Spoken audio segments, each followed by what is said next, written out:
ये चुनाव आपकी तरफ आज पूरा प्रदेश देख रहा है, हरियाणा प्रदेश।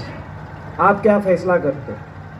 आपने हरियाणा में बीजेपी जेजेपी की खट्टर सरकार पिछले 8-9 साल से देखी। किसी भी सरकार की कार्यशैली पहचानने के लिए 8-9 साल का टाइम काफ़ी होता है, बतेरा होता है। आपने देखा आज हरियाणा क्या स्थिति है। जो हरियाणा विकास के लिए जाना जाता था, खुशहाली के लिए जाना जाता था, आपस में आपसी प्रेम भाईचारे के लिए जाना जाता था, विकास दर में देश में नंबर 1 थे 2014 से पहले। प्रति व्यक्ति आय में हम देश में नंबर 1 थे, निवेश दर में देश में जब नंबर 1 थे। आज ये 8-9 साल की सरकार, ऐसी सरकार आई खट्टर सरकार। इस 8-9 साल की सरकार के बाद वो हरियाणा आज बेरोजगारी में देश में नंबर 1, अर्थव्यवस्था चौपट हो गई, महंगाई देश में सबसे ज़्यादा हरियाणा में, वैट सबसे ज़्यादा महंगा डीजल पेट्रोल रसोई गैस का सिलेंडर कहीं है देश में तो हरियाणा के अंदर। तो मैं आप सबसे सवाल पूछना आता हूँ, भाई साहब से कहना चाहता हूँ, भाई साहब जनाब 2 मिनट आप 2 मिनट के बाद कर देना, कोई बात 2 मिनट के बाद 2 मिनट के बाद में 2 मिनट में ही अपनी बात कह लेंगे। तो ये खट्टर सरकार आपने देख ली। खट्टर सरकार है कि खटारा सरकार है वो आप ज़्यादा जानते हो। ये चुनाव का 2 फैसले आपको देने। पहला फैसला ये देना है कि भाई 5 साल इस सरकार का लाइसेंस रिन्यू करोगे या इस सरकार को बदलने का फैसला दो। अब मैं आप सबसे सवाल पूछता हूँ, यही सरकार रखनी है या ये सरकार बदलनी है? बदलनी है तो एक बार हाथ उठा करके भाई ये सरकार अगर बदलनी है तो एक बार हाथ। तो भाई ये सरकार, जिस सरकार ने कोई विकास कार्य नहीं किए, आज विकास ठप, अर्थव्यवस्था चौपट, ये कोई चंदन नगर के साथ कोई भेदभाव नहीं कर रही है सरकार की। यहाँ पे ना पानी आ रहा ना सीवर आ रहा, ये पूरे प्रदेश में काम नहीं हो रहे। और आदमपुर में तो एक और मेहरबानी, यहाँ के जो जनप्रतिनिधि थे वो ऐसे जनप्रतिनिधि थे, उन्होंने कभी यहाँ की बात ही नहीं उठाई। लोकतंत्र में ऐसे जनप्रतिनिधि का स्थान, उनकी कार्यशैली का स्थान नहीं होना चाहिए। एक ऐसे जनप्रतिनिधि, तो पहला बदलाव तो हरियाणा में, दूसरा बदलाव आपको आदमपुर में भी करने के बारे में सोचना चाहिए। हमारा भी बहुत तजुर्बा है, आप लोग के आशीर्वाद से देश की सबसे बड़ी पंचायत में मैं पिछले लगभग 19 साल से लगातार लोगों के आशीर्वाद, बहुत लोगों ने आशीर्वाद दिया। मैं समझता हूँ 43-44 आयु की मैं इतना अवसर शायद देश में किसी को नहीं मिला। लोगों ने बहुत आशीर्वाद रखा। मैं देश की सबसे बड़ी पंचायत में भी देखता हूँ जनप्रतिनिधियों को, अपने प्रदेश में विधानसभा में भी देखता हूँ, पूरे देश में देखता हूँ। मगर ये एक ऐसे जनप्रतिनिधि जो ना लोगों के सुख दुख में आए, ना लोगों के लिए विकास कराएं। चंदन नगर जैसे विधानसभा क्षेत्र का आदमपुर के अंदर लगने वाले इलाके पानी और सीवर के लिए मोहतराज रह जाए, शमशान घाट की भूमि ना हो, और विधायक ना ये काम कराएं, ना सुख दुख में शामिल हो, ना संसद में जब ये सांसद थे, मेरे साथ साथी सांसद, हमने कभी आवाज उठाते नहीं देखा, क्योंकि रिकॉर्ड होता है, टीवी पे आता है। तो अपना ना संसद में आवाज उठाएं, ना विधानसभा में आवाज उठाएं। ये सारे विधायक बैठे हैं। प्रधान सिंह जी 5 बार विधायक रहे, सुरेंद्र पवार जी इस बार रिकॉर्ड मतों से सोनीपत से जीत के आए। विधानसभा में ये बैठे हैं, ना संसद में हमने आवाज उठाते देखा, ना विधानसभा में इनने आवाज उठाते देखा, ना ग्रांट लगाते हल्के में देखा। जो ग्रांट आती है विधायक की, सांसद की, वो ग्रांट भी वापस अपना सरकारी तिजोरी में जमा करा देते हैं। मगर उसके बाद आके अपने स्वार्थ की राजनीति करते हैं।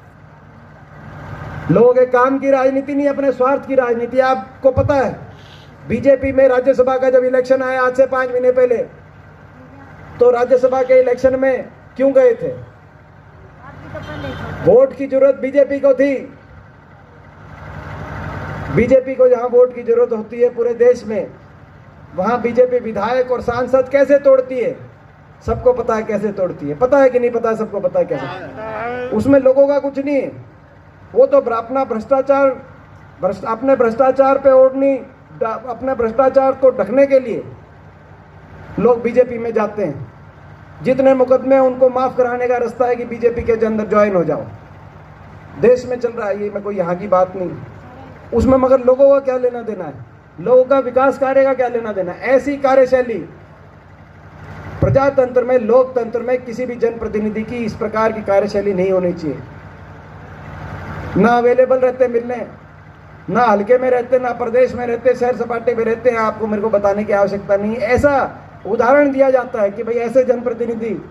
मैं आपसे पूछना चाहता हूं, एक बदलाव तो आप हरियाणा में करोगे, दूसरा बदलाव आदमपुर में भी अपना जनप्रतिनिधि बदलना चाहते हो कि नहीं चाहते हो? मैं आप सवाल पूछ रहा हूं। ऐसा जनप्रतिनिधि मिलना चाहिए, 24 घंटे ही रहे।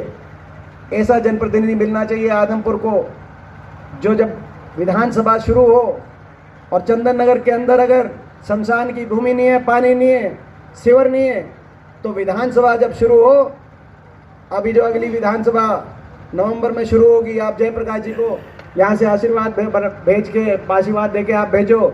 मैं विश्वास दिलाता हूँ उनकी आवाज़ में इतनी ताकत है। कांग्रेस के 30 विपक्ष के विधायक है, हमारे पास संख्या बल है भाई। आज जब तक इन समस्याओं का समाधान का सरकार के द्वारा कोई घोषणा नहीं की जाएगी, तब तक विधानसभा नहीं चलने देंगे। वहाँ पे ऐसी ताकत, ऐसे विधानसभा, ऐसे विधायक को आप बना के, और दूसरी तरफ एक ऐसे विधायक जो 26 साल, बहुत लंबे समय से, लेकिन उनको केवल अपने स्वार्थ से की राजनीति, लोग के सुख दुख की कोई राजनीति नहीं, लोग के विकास की कोई राजनीति नहीं। कहीं ना कहीं लोगों को जागरूक होना पड़ेगा। लोकतंत्र में जागरूक होना, बाबा साहब भीमराव अंबेडकर जी का जो संविधान है, उस संविधान के अंदर ये एक बहुत बड़ी बात की गई है कि नियत, दो नियत होती है, नियत और जागरूकता। संविधान में तो नियम लोकतंत्र के बना गए बाबा साहब, लेकिन अगर लागू करने वाले की नियत ठीक नहीं होगी तो संविधान खतरे में आएगा। और अगर जनता में जागरूकता नहीं आएगी तो जनता अपने सारे अधिकारों को ठोकर मारने का स्वयं काम करेगी। तो जागरूकता आज आप में बहुत जरूरी है। बाकी बीजेपी की तो क्या बात करें, बीजेपी ने तो इस खट्टर सरकार की तो क्या बात करें। इन्होंने तो भट्टा बिठा दिया हरियाणा का, सारी योजनाएं बंद हो गई। एक ऐसी सरकार, हर वर्ग को सड़क पे लाने वाली सरकार, इतिहास में नाम लिखा जाएगा कि कोई ऐसी सरकार बनाओ, बताओ। बच्चों के इम्तिहान में जनरल नॉलेज का प्रश्न आएगा, कौन सी ऐसी सरकार है जिसमें हर वर्ग सड़क पे बैठ गया था, तो वो सरकार का नाम खट्टर सरकार के नाम से जाना जाए। किसान बैठा कि नहीं बैठा सड़क पे अपने नए, अच्छा कोई वर्ग कुछ नया काम कराने नहीं बैठा सरकार से, नहीं तो धरने लगते हैं कि भाई हमारे को नया कुछ दो, हमारे कर्जे माफ करो, हमें भाव ज़्यादा दो। नहीं, जितना मिल रहा था उसको बचाने के लिए बैठा, एमएसपी मिल रही थी उसको बचाने के लिए बैठा। किसान सड़क पे बैठा, न्यूनतम समर्थन मूल्य बचे। नौजवान सड़क पे बैठे कि रोजगार मिले, एक के बाद एक स्कैम और घोटाले, भर्ती के घोटाले हर रोज। फिर जवान को सड़क पे बैठना पड़ा कि भाई फौज की जो भर्ती होती आई है, भाई वो भर्ती वैसी जारी रखो। फौज कम से कम प्राइवेटाइजेशन और कॉन्ट्रैक्ट 4 साल की जो फौज की जो भर्ती है, जैसी आप नई भर्ती मत करो, लेकिन जैसी जो चल रही थी कम से कम उससे छेड़छाड़ ना करो।